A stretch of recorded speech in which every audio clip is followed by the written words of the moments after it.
Premier point de la checklist, la qualité d'appui. Pour que l'intégralité de la poussée de jambe soit retransmise dans la barre, il faut que la totalité du pied soit en contact avec le sol, et ce le plus longtemps possible, dans l'idéal jusqu'à l'extension. Cela permettra d'avoir un support stable et non bancal qui serait dû par exemple à un décollement des pointes de pied ou des talons.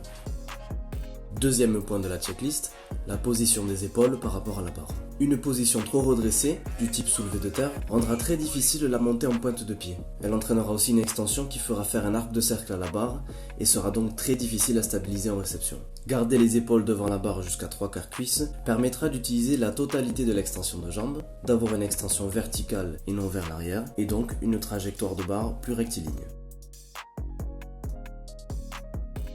Troisième point, l'extension. Pour donner un maximum de hauteur à la barre, il faut monter sur les pointes de pied, avoir les jambes tendues, la hanche ouverte et les épaules haussées. Afin d'avoir une trajectoire la plus verticale possible, rester droit sans chercher l'hyperextension de hanche est le meilleur compromis.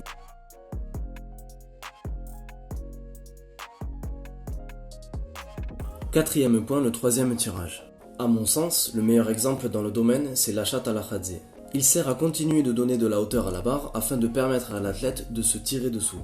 Le troisième tirage est un tirage de bras qui se termine quand le coude est dans l'axe de l'épaule. C'est la même intention qu'un muscle snatch. Cinquième et dernier point, le verrouillage.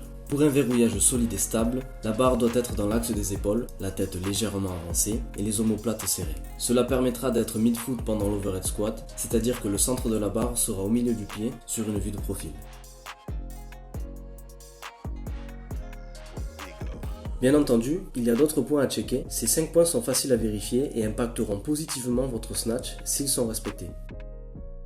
Si vous voulez me soutenir, vous pouvez le faire en likant, vous abonnant et en partageant ma vidéo.